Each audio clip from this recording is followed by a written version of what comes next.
Ready for your close-up? I know, I'm like, sorry. Oh, there she is, right on time. Oh, yeah. Great. Yes. Construction zone. Oh, okay. Oh, no, yeah. Yeah. So, yeah. So I'll read the inclusion statement because we're supposed to read this. Okay, as a reminder, SCBWI has a policy of supporting diversity and inclusion. This is a place we set aside for kidlit creators and translators to meet, exchange ideas, and support one another in our efforts to bring great books to all children. Part of the reason we do this is so they can see themselves and others reflected in their lives. We specifically focus on the art, craft, and business of publishing and try to keep on topic so everyone gets the most value from our time together. If you have any questions about this, please see the anti-harassment policy posted on the website. Okay. Hey, it's exciting. So, everybody, this is Amy Trueblood, or Amy True. She is an amazing author, and I've known her for a long time, so I'm super excited to have her here. And so her first books that were published were historical young adult novels. Correct. Nothing But Sky and Across the Broken Shore. Across the Ocean Shore. The first one is about a wing walker. 1922. A woman wing walker. Correct. And then the second one is about an aspiring doctor. Correct. In 1936 San Francisco. Yes. Yes. And so Female? Female. Okay. Yeah. Cool. Yeah. And so we're just super excited to have her here to talk about powerful women in literature and yes. So Right, in honor of Women's History Month. Yeah, I know. I'm repping today. I love women, it. So yeah, celebrate. Thank you for being here. Okay, so tell us your journey to publication. I remember it was a little bit different. Yes. So I had like a milestone birthday coming up, and I was trying to figure out about like what I wanted to see for my birthday, and I'd always wanted to write a book.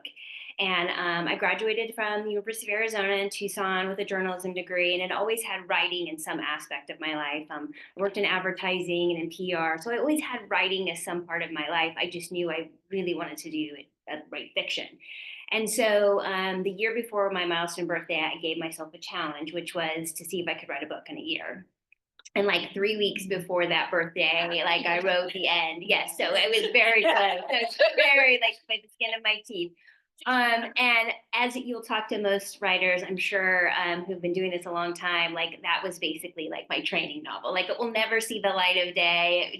It wasn't good, but it was almost that sort of thing to prove to myself that I could do it. And then once I sort of had the bug and I wrote the end, I was like, okay, I'm in. So I wrote a couple other books after that. I queried a few, and then I wrote Nothing But Sky and got an agent with that, and sort of had the ups and downs with being on submission. And then eventually Nothing But Sky sold to a smaller press, North Star Editions, which actually has a YA imprint, which is Flux. And it was a fantastic experience. They totally took care of me. My editors were wonderful. They sent me to ALA. They were just really took care of me. And so it was a really great like starting experience because I really felt supported and taken care of, and they let me be part of all of the process. So I had a big hand in being able to give input about my cover, and which is so sort of cool. Rare. But I found with historical books, they'll allow you to have more input just because there has to be historical aspects of the book that have to work. So like when they sent me the actual cover, the propeller was wrong.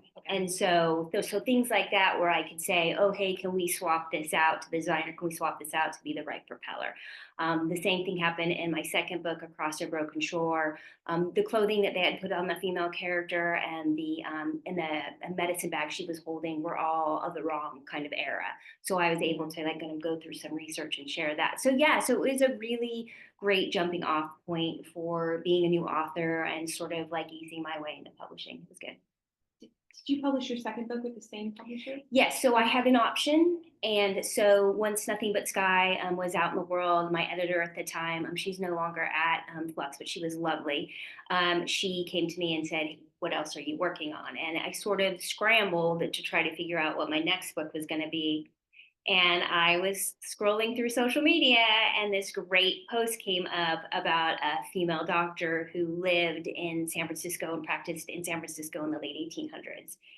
And I just like, again, my mind just started spinning, and I did research on this woman, and I thought, okay, there's a story here. So that's why my second book takes place in 1936 San Francisco.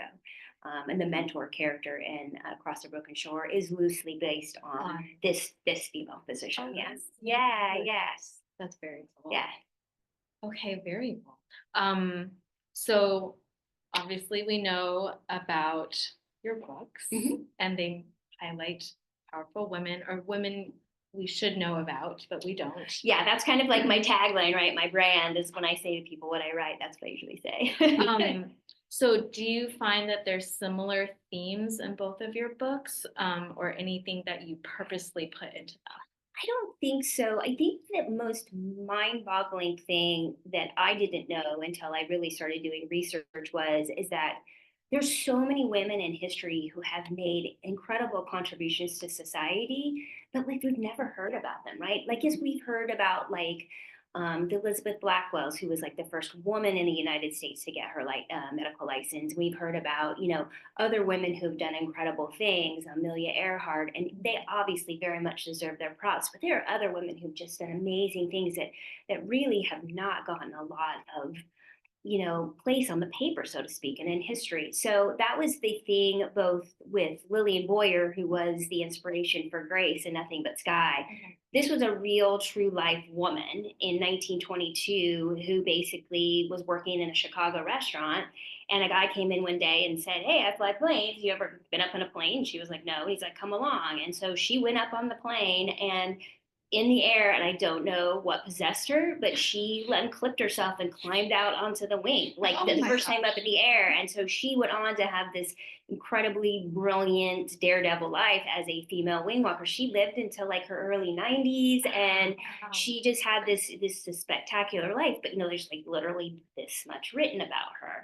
I will say though that God bless the people who keep archival film, because if you go on YouTube and you put in Lillian Boyer, you can actually see they filmed her stunts. Oh, So you can actually see her like hanging from the plane. And so a lot of the stunts and things in the book come from me spending hours and hours watching these films. Was she one of the ones, I remember reading once about a young woman who did like the Charleston on the wing of a plane. There were a couple of them like that. She was actually the first person to do what was a stunt, which is she had a special mouthpiece in her made for her mouth, and she actually like jumped off of the edge of the wing and then just dropped and had this mouthpiece in her mouth that kept her, and then she swung. And so she was another thing. And there was another woman, Ethel Dare, and there were several other women who were wing walkers at the time, who just lived amazing lives. But sadly, to your point, we were asking me about these women, and maybe why I feel drawn to write them is along with Lillian, the same thing about Lucy is Lucy was the first woman west of the Rockies to get her medical license in 1876.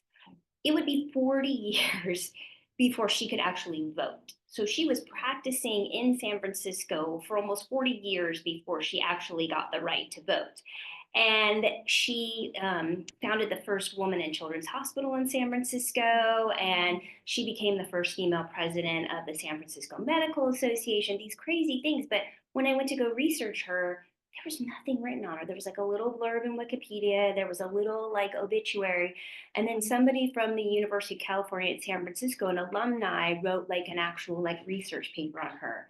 And most of what I learned about her life came from that research paper. And that's all of the primary sources about this incredible woman who probably changed the landscape for women and children's health in San Francisco, but that was all that was written about her. Amazing.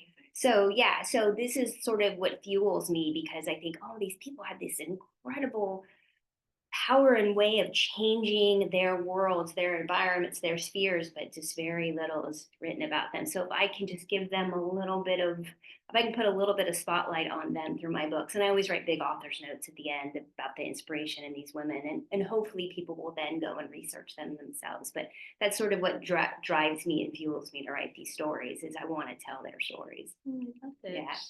Oh, so that kind of segues into, you did talk about when you were researching Your second book. Yes. How did you get the inspiration for Nothing But Sky? So Nothing But Sky is a fun story. So I had just finished writing my third book, which was like a contemporary speculative fiction YA book. And I was like, I need to put this down for a little while and let it rest. And so I went to Chicago to have vacation with my family.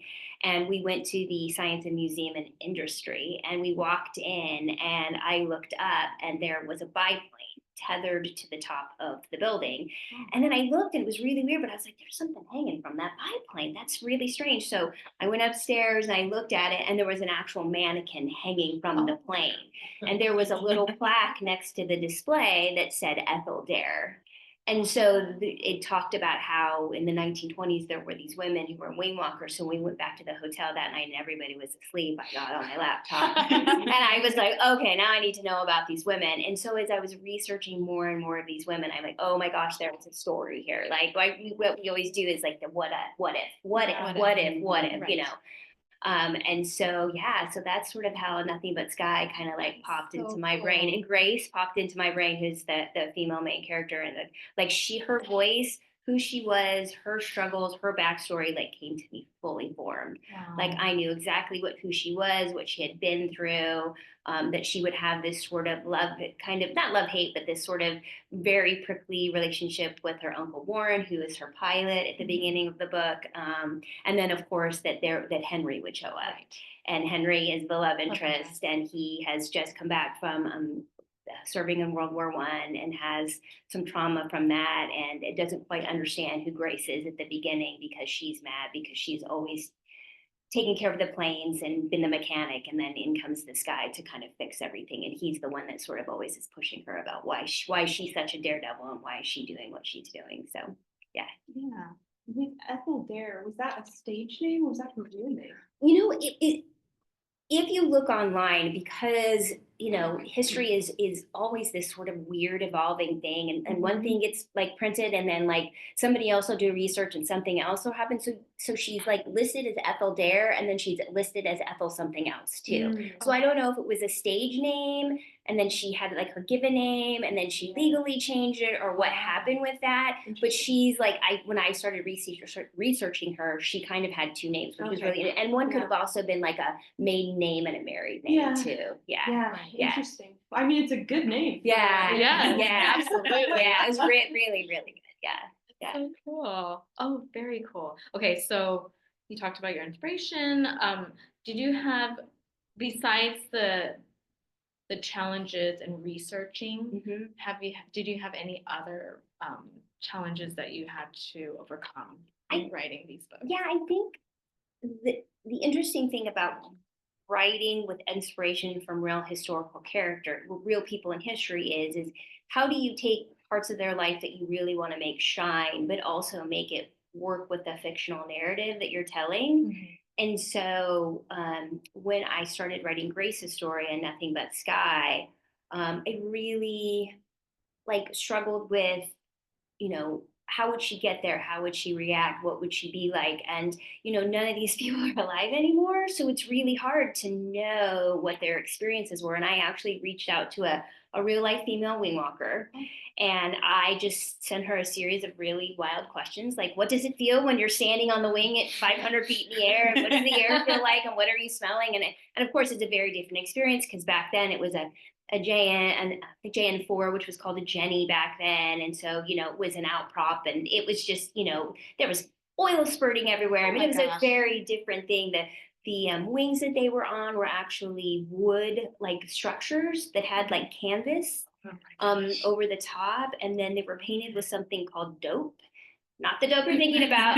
Dope was like basically a mixture of paint and glue that were set over the canvas to make it like strong enough so that you could withstand takeoff and flight, but you had to stay like on the wood of the structure so you wouldn't put your foot through the canvas. So yeah, so all these sort of things that those people aren't alive to talk to about it. So I kind of had to reach for it a little bit. I kind of had to imagine what it would be like, what the wind would feel like on your face, what the smell of like the burning oil and all that kind of stuff, and hope that I could on the page bring it to life without actually having experienced it myself, I guess. So that was a really big challenge. And then of course, again, historically speaking, trying to find like primary sources about this information and trying to, be as authentic to the character and like the history of the story as well is always a challenge. Did you sleep tethered when they're on there, or? So now they are, but like the women who were doing it in the 1920s did it all without a parachute. And like Lillian Boyer went up in like canvas pants, and like a shirt and a jacket, and then what we would consider like kids, like on her feet. Like that was her. Yeah, that was basically her uniform. I don't know how many of them actually died. Both Lillian and then there were a couple of other women. They actually ended up living and having pretty long lives. In fact, Lillian has a section of the San Diego Aviation Museum has like a little section dedicated to her, because I think she ended up living out like the remainder of her years in San Diego. And so they have like a little sort of section that's dedicated to her.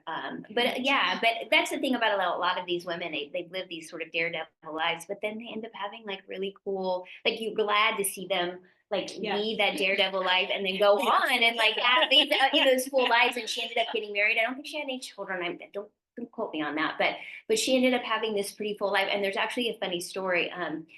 There used to be an old 1950s or 1960s show where like people would come on, celebrities would come on, and they would like ask like a mystery guest questions. Oh. And it was, what's my line? What's my line? Was it what's my line? And Lillian was actually like the mystery guest. Yeah.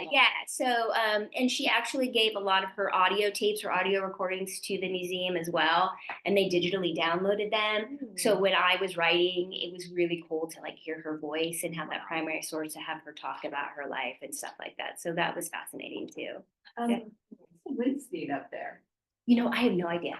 I will tell you, I will tell you that I had a friend who had another friend who had a prop plane, and he let me get in it and climb all around it and like see where the stick was. And so just so I could have an idea of like what it would be like to be in that like open top sort of plane. And he actually turned on the propeller for me so I could like have an idea of like the decibel level for the propeller and all of that kind of stuff. So I tried to do as much as physically possible to make it so that when Grace kind of climbs out on that wing, you as a reader feel like you're like right there. Yeah. Without actually. Yeah. So to answer your question, no tethers, and a lot of them didn't even have parachutes. So if you went, you went. Yeah. So I have a question. Yes. A lot of the times when writers, especially beginning writers, are writing and they don't have a lot of resources and they want to reach out to people who can give them information. Did you have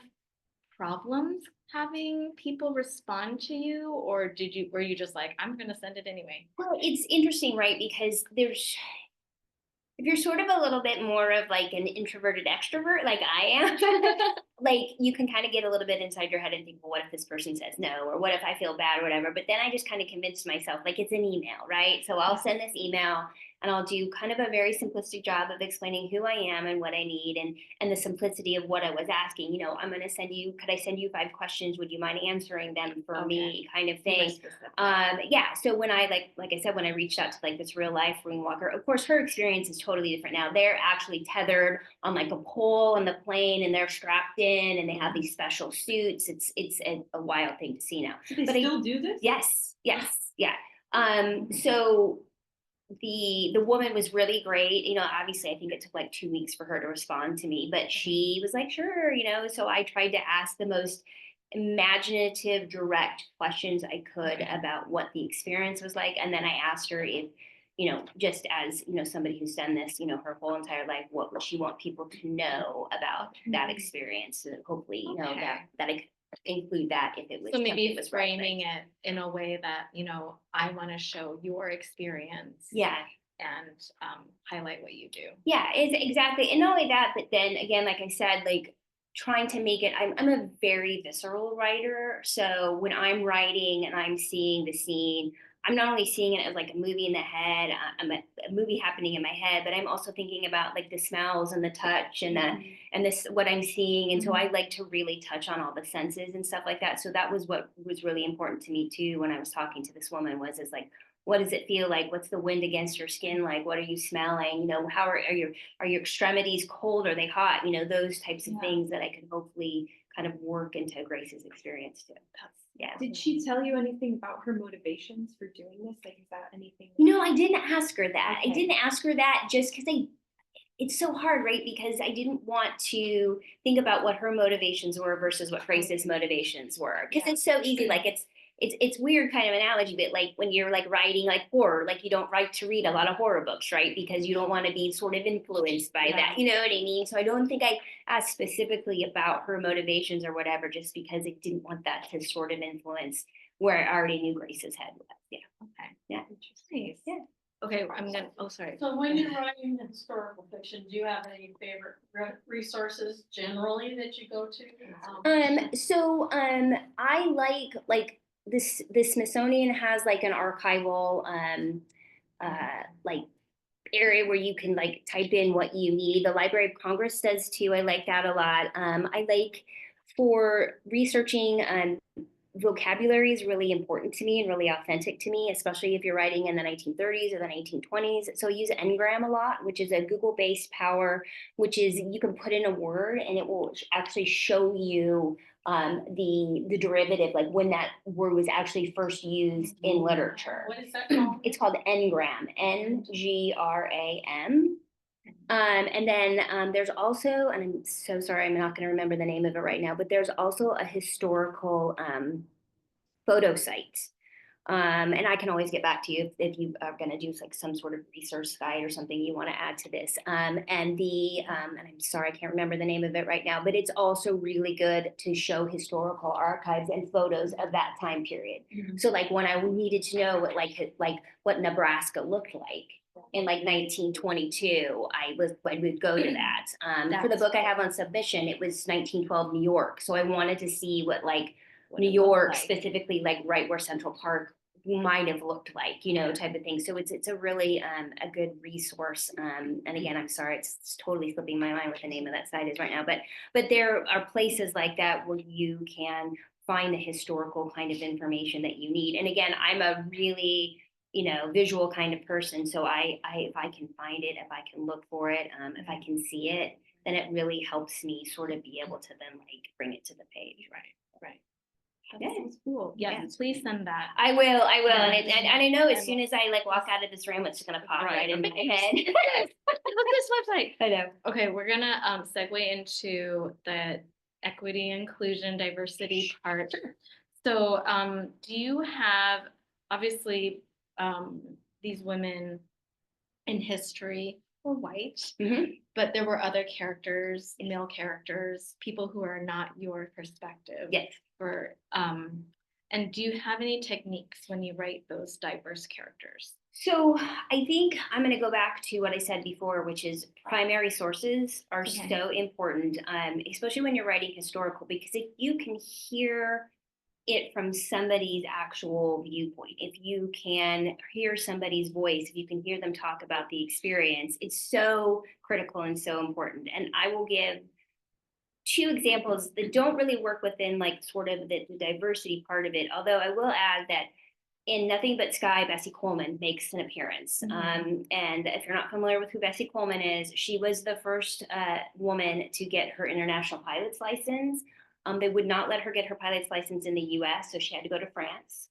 And she got it in 1921, and she came home and she started a flight school, and she was also a stunt pilot. And unfortunately, she had an accident and actually perished with the plane while doing a rehearsal before a stunt for a show. So she did not have a very long life.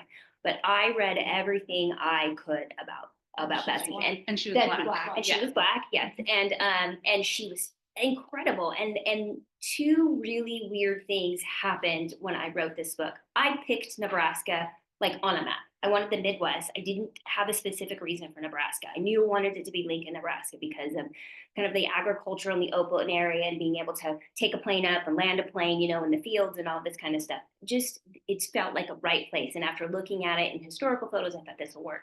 So 2 weird things happened. First of all, I found out that Charles Lindbergh actually learned how to fly a plane in Lincoln, Nebraska. Oh. So around sort of the same time, so a couple years earlier, then my story was said, and I'm like, okay, so I guess Charles is going to somehow show up on the page or something's going to happen. Absolutely. And then I started researching Bessie and found out that she was from sort of the Chicago area and had done some shows in Chicago. So I thought, realistically, she could show up in Grace's story. Yes. So she shows up twice, once during a rehearsal for an air show, and then she shows up at a speakeasy later on. And I just tried to read and learn about her so much. She does not, appear on the page very much, but I tried to make everything as historically authentic as those sources that I had found, type of thing. No, she's not the main character, obviously, but it was really important to me to get every single little aspect of her life correct on the page. Right.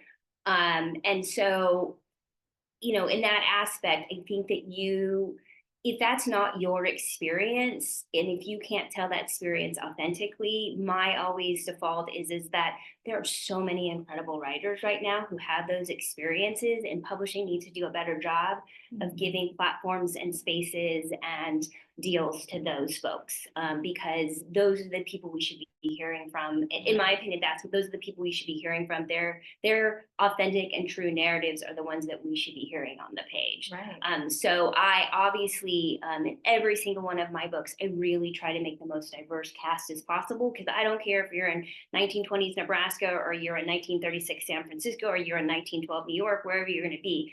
There is a melting pot. People on the street and people, you're going to see every person from every culture, from every diverse background. This is sort of even the conversation I have about LGBTQIA people, is that people will push back, those people weren't really present in society. Nobody really, that's not true. Especially when you're talking about in the arts and the music, you know what I mean? Yeah. Every walk of life has always been involved in the narrative of life. And I think that it's incumbent upon us not to tell those stories that aren't our own, but to let our stories be reflective of how society was at that time. And that's what I really try to strive for in my stories. Okay. Yeah. Nice. Yeah, just do as much research as you can, basically, to create an authentic portrayal. Exactly. And it was especially important for me, for Betsy, because she was so important to the historical changes in aviation. What she was doing was just unheard of at the time. And I just was like, she needs to be on the page, and she needs to be this great person who will give Grace sort of this internal female power, you can do this, and you know what I mean, and it's possible, and keep chasing, and don't let, because there is a through line in the book about competing teams and sort of sabotage to other people's planes, and I wanted Betsy to sort of be the person who was don't be afraid to keep trying and keep working and stuff like that. Right. So, yeah, I think that's awesome. Okay, so historical research is a big proponent, or a big component of your writing. How do you balance writing with all of that knowledge with you and not info dumping? It's so hard, and I will readily admit, I'm a zero drafter, so that means that I basically just spill my guts on the page for 60,000 words, and I'm a very thin drafter too. So my early drafts are very thin because I'm a journalist. That's how I was trained. So everything's let's just get the story on the page, and then let's go back in the next drafts and add character and color and all of that kind of stuff. But for me, there's 2 components to it. There's the story and there's the history. And so what I would do is I would write the narrative, and then in my drafts, I would leave myself little notes. If the characters were going to a department store, okay, what department stores were actually, or mercantiles were actually available at that time, and what did they look like, and all this kind of stuff. And then I would have to go and research that. Okay. Or another big thing was there is an actual pivotal scene at the end of Across a Broken Shore, which is actually based on a real life event. And so I happened to find a conversation with a survivor from this event, and he actually did an interview. So I got to listen to his voice sort of retell the story of what happened in that pivotal moment.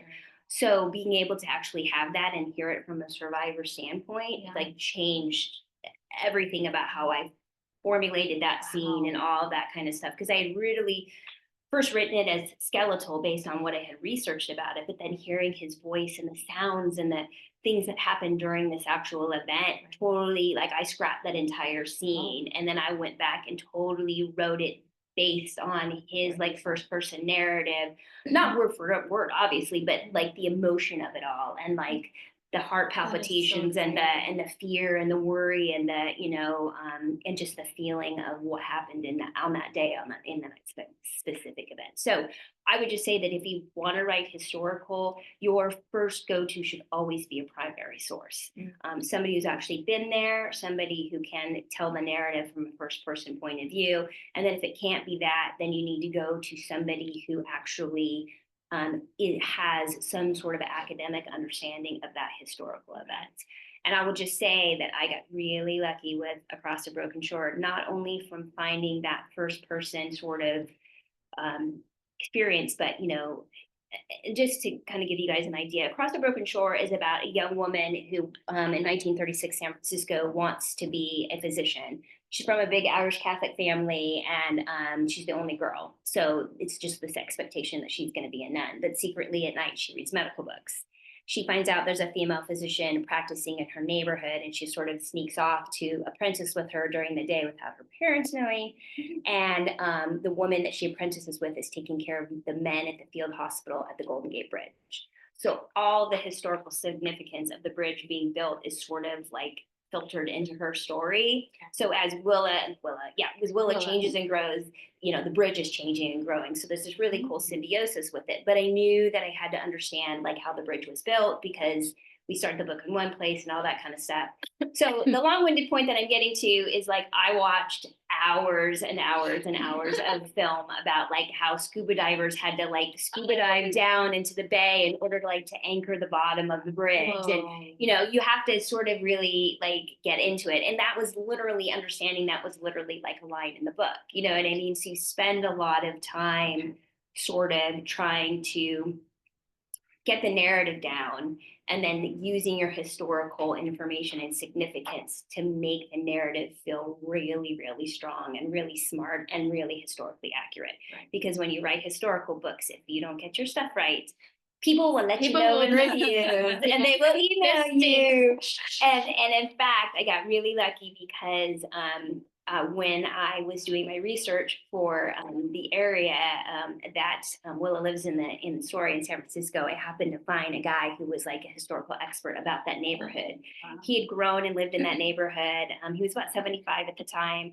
And I went to San Francisco to walk the bridge. And then he and I were supposed to have an hour-long meeting at his house on this street that was supposed to be in her neighborhood. Yeah, the Richmond district. And I ended up being there 4 hours. Whoa. Yeah, it was amazing. And then he ended up reading 2 drafts of the book.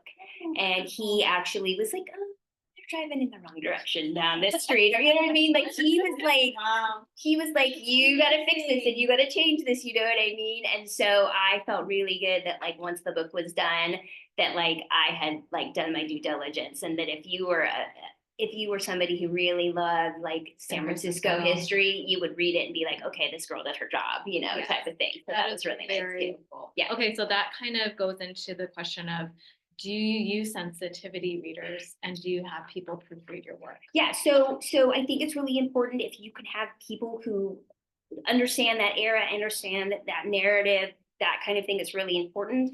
I also write under the pen name Amy True, and I write small town romance, which I know is like totally up at it ends of the spectrum.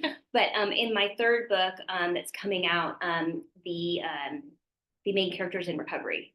And so I reached out to therapists and people who understood and work with people in that sort of realm and had them read my book and give me very authentic notes about whether or not that experience that I was sharing on the page was authentic and I was speaking honestly to the sort of ups and downs of recovery and all that kind of stuff. So I think that if you can get sensitivity readers, you can get people who can give you honest feedback and keep you on the straight and narrow and make sure you're telling the most authentic story as possible, you should definitely do it. Do you do that with the publisher or do you do that on your own? I did this on my own. Okay. I did this on my own, but I did tell my publisher because when I first got my first set of copy edits back, there were a bunch of different notes, and I knew I was going to have to like revamp certain scenes and add certain chapters and delete certain chapters and stuff like that. So I thought it was a perfect time because my editor had sort of already read the full story. And she'd kind of seen the groundwork that I had laid for Piper, who's my main character. And so now I felt like it was a good time where I could sort of add to the story, make it as clean as possible. And then that is the actual draft that I sent to my sensitivity readers. And then once they gave me their notes, I went back and made all the changes. And then that is the clean copy that went on that second round of drafts to my editor. And I let her know, you're going to see X, Y, and Z changes in these chapters and this part of the narrative and this part of this character's motivation, because I've had experts read my work and say, these are the things that need to be included, or these are the things that need to be stripped. Or even in some cases, like some things that I didn't even know that I really learned and I was open to, like sort of ableist language and things like that, that they said, you maybe want to rephrase this in a different way, which is so helpful, you know, and I'm so grateful that they were willing to kind of share all that information with me so that I could like present a really, really great and authentic story that spoke to that character's, you know, experience. Yeah. Yeah. So were these people that you knew already, or? Yes, so these were people I knew already, and when I started working on this book, I reached out to them and I said, I'm going to have this window, because they're both very busy professionals. So I said, I'm going to have this window of time where I'm going to be able to get this book to you, and I need it. Could you get it back to me in like this number of days? Well, actually, I think I gave them both a month. But I was way out in front of it because I knew they would have to clear their schedules to sort of work on it for me. And so they said yes. And so I sent it to them, and then I gave them like 4 or 5 weeks to read and then get me back comprehensive notes. But I got out in front of it way ahead of time because I knew they were super busy, and I didn't want to put them in a position where they would only like be able to read half and then only be able to give me like full feedback that way. So I kind of, like I said, got way out in front of it to make sure that they could make time for me. Yeah. Okay, so we kind of covered the next one. What advice would you give other authors who feel discouraged or intimidated by publishing, or for authors who are just starting to write and are encountering these roadblocks? Either portraying a diverse character or even starting the research. Sure. I think what I've learned over the years is to tell people to just sort of marinate in the experience of writing. Don't worry about the business of publishing to start out with, because that can get inside your head, right? If you're trying to write and you're trying to think, oh, I'm trying to make this the best manuscript because I want to query it, all this kind of stuff, that really kind of gets inside your head a lot. So I was really grateful for the fact that when I did have that experience of writing my first book, I didn't know anything about publishing. So I sort of didn't have all those voices in my head telling me, oh, you have to do this or you have to do that. So my best piece of advice would be just to write your first book, just for the love of writing it and just for the love of getting like the story down on the page, and not worry about like the business side of publishing at all, because that can really like mess with you. And I've seen people who say, oh, I wrote like 50 pages and then I started doing like research on querying and stuff like that. And I'm like, don't do that, because then you start hearing all the negatives and the positives, and you know what I mean? You start hearing these stories where like somebody wrote their first manuscript and they sold it, you know, they got an agent within 2 weeks and then they sold it 2 weeks later, you know what I mean? And I'm like, that's not how it happens. You know, I mean, that does happen, but that's not very rare. It's very rare. So I think just falling in love with the story and allowing yourself just to be a writer without all of that sort of expectation on you, I think is like, some days I actually think I wish I could get back to that spot where I just really just wrote without having to have like all the little voices chirping in my head. You know, is this hook strong enough? Is this commercial enough? You know what I mean? Is an editor gonna like this? You know what I mean? Is my pitch good enough? You know, type of thing. So it would be nice to kind of just like do a brain wipe and be excited. Yeah, exactly. Just be like, brand new. I'm just gonna get down. I'm gonna write my book story today. That's awesome. Yeah. Thank you for that advice. What is your current project, or what's next?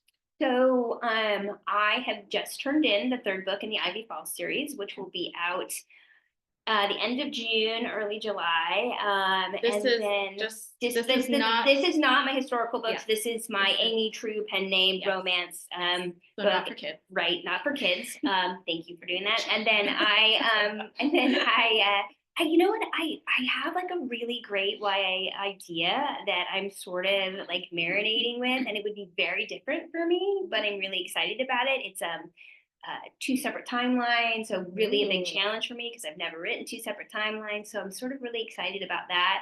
And I also have a middle grade historical book on submission and an adult historical book on submission. So, so a lot of stuff, Lot of but things not in the a lot air. of stuff in the hopper. But you know, publishing is always changing, and the pendulum is swinging back and forth, and it's sort of hard to sell a historical book right now. So who knows?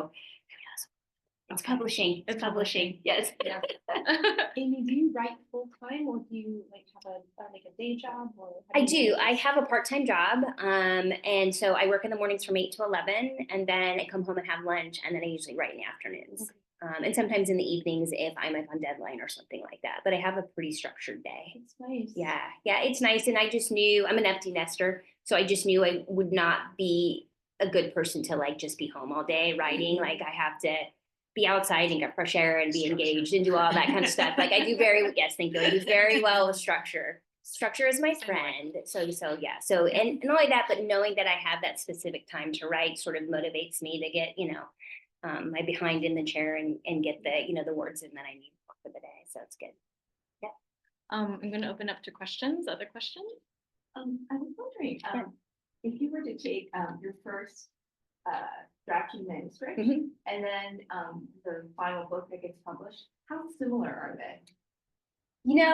I've been really, really lucky. Like my opening lines in all of my books have stayed, like, which is a rarity, which is a really rarity. And in fact, when I was writing Nothing But Sky, I think Nothing But Sky is like the last line in the first chapter, I think. Oh, sorry, it's been a while since I've read that part of the book, but when I wrote that line, I was like, this is the title of the book. So sometimes you just write something and it feels right. But then I've also had books like my adult book, the historical book that's on sub, it has been completely rewritten like 4 times. So some stories just gel and you get the story down and it just needs a little bit of massage and polish. And then sometimes it's just like a grind. You just kind of have to, yeah, exactly. You just kind of have to start from ground up and start over again. So I've sort of done both things. Both ends of the spectrum, so to speak. So the one that you had to kind of rewrite, you're saying like it was what? You changed 80%? Like no, I mean the 50%? entire book changed. So it was originally YA, and it was written from it was almost like a YA mistaken identity sort of historical book. And I had a couple of people read it, and they were all like, I don't know if you're gonna be able to sell this, and I think you need to really lean into this part of the story or whatever. So then at the time I had a really major conversation with my agent who had read it, and she was like, I think if you're gonna tell this story, you need to come at it from a different viewpoint. And I think that this story needs to be adults. And so that's when I looked at it and I thought, okay, well, how can I reimagine this story? And then I started doing research about the timeline and the time frame and found a woman that I was fascinated by. And I ended up retelling the story based on her story and the inspiration behind her story. So yeah, so I ended up like Rewriting. I scrapped like 87,000 words, like totally. Like there's like a full book like on my laptop that just is gone. It's like the same. There's one major event in it that stays the same just because it's like a world historical event, but everything about the book changed. Whole storyline. Yeah. And let me tell you, sitting down that first day to do that rewrite, I was like, a lot of tears were shed in those first, like, I would tell you 20,000 words. Because that's the thing, right? It's hard to let go of the story that you told before, right? It's very, very hard to think, oh my gosh, like I really love that other story. How am I now going to tell the story in a different way? Which is hard. Yes. A question.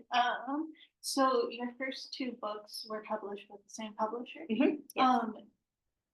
Do you still have the same agent with those books? Or? I do not. Okay. I do not. So I've been in this business almost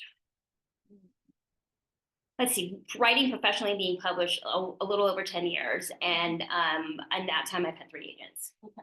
So the first agent I had, the book that I wanted to write after Nothing But Sky, she didn't like. And so we went back and forth about that book, and then I liked her a lot. She was really professional. She was really good, but like where she wanted to go with her career and the kind of book she wanted to sub and what I wanted to write next just didn't align, which happens all the time. And I want to be very transparent about this for anybody who's watching or listening or whatever, is that it is normal. I mean, the people who do have an agent for like their careers, I feel like they're unicorns because the business changes, people's interests change, agents' interests change. Like if they can't sell something in one category, they may move to another category. So that is all just part of the ebb and flow of publishing. My second agent actually ended up leaving the business because of COVID. And then my third agent, we just parted ways, but it was more complicated than books and things like that.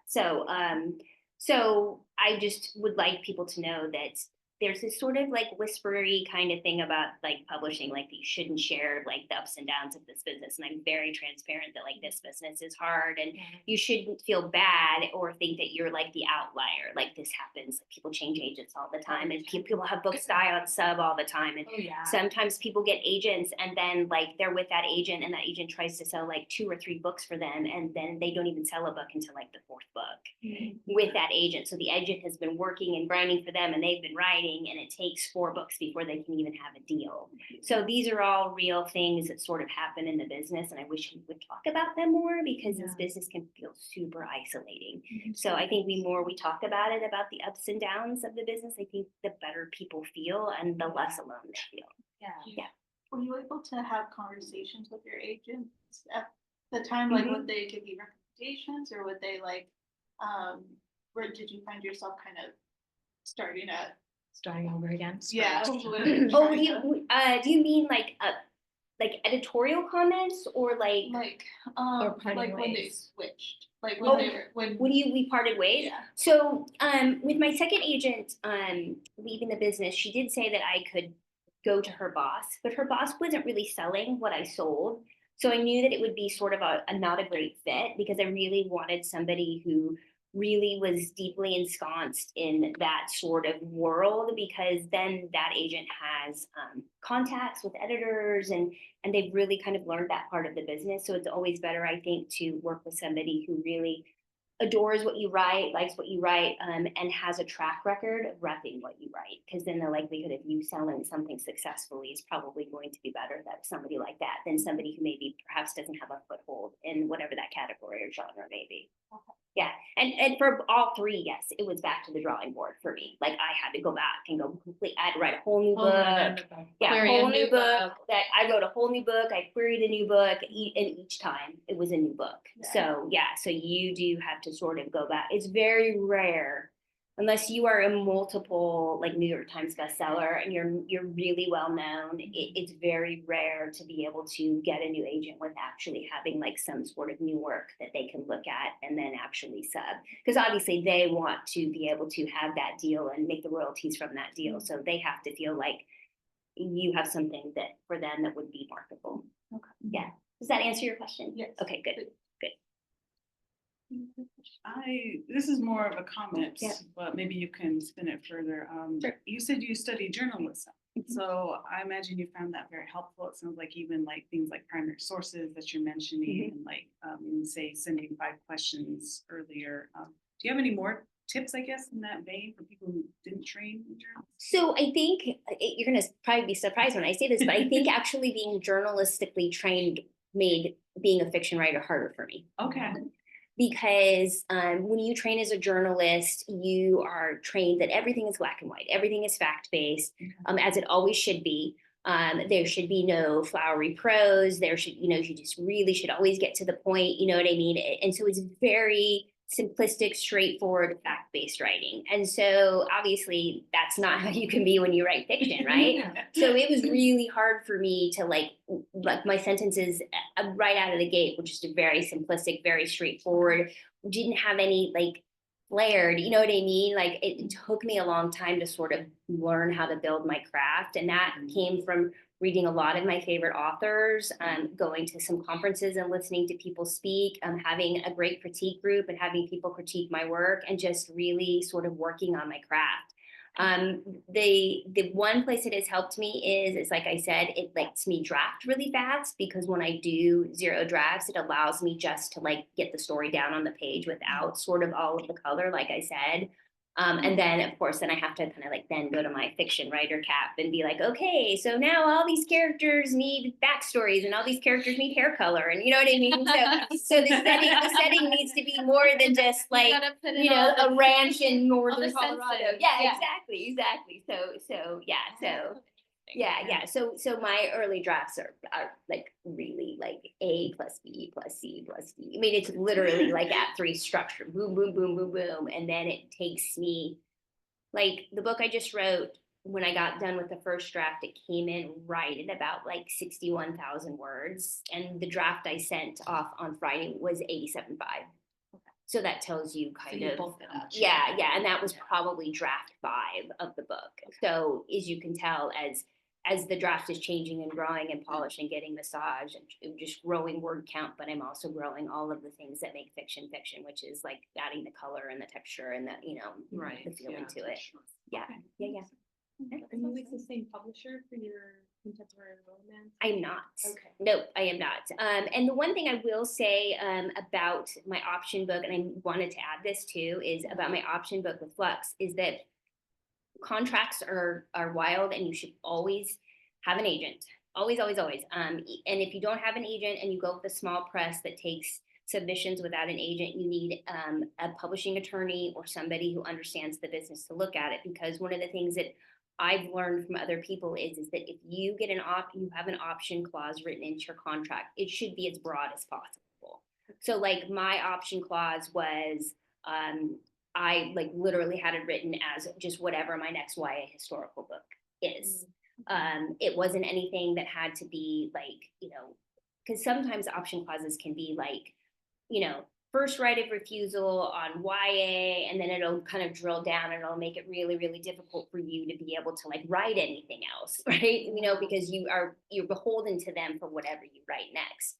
So again, my 2 pieces of advice would be always, I would hope that you would have an agent that would be negotiating and looking at contractual things for you. But if you're doing it via small press and you don't have an agent, you should really have somebody in the business who's looking at it, because contracts can be very scary, but there also can be filled with like pitfalls about options and a lot of other things that have come up. My new books all have like AI boilerplate in them and all of that kind of stuff, which is something new in the business now. So that's something that you have to think about too. And agents should be doing that for you as well.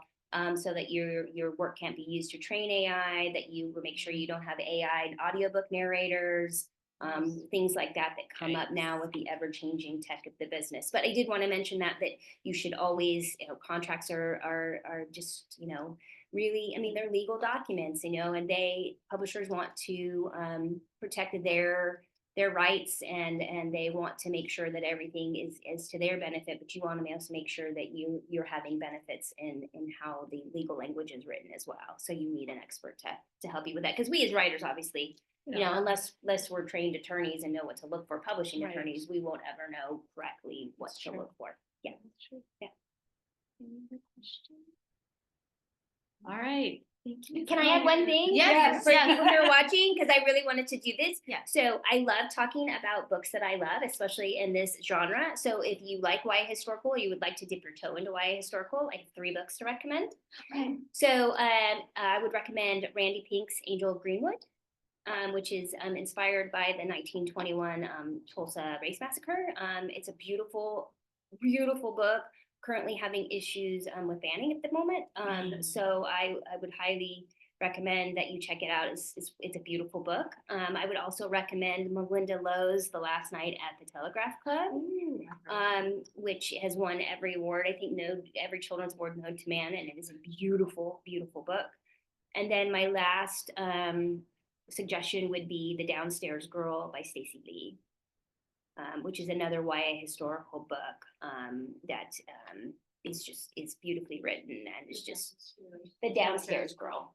Mhm. And Yeah. if you want to email me stuff and Yeah. whenever you think of the image. Yeah. Then I can Yeah. email out. She can send it. Yeah. Yeah, that'd be great. Yeah, yeah. But those are my 3 recommendations if you're curious about YA and curious about like recent, I think most of these books have been published like in the last 10 years or Yeah. so, recent books to read if you like that. So those would be my recommendations.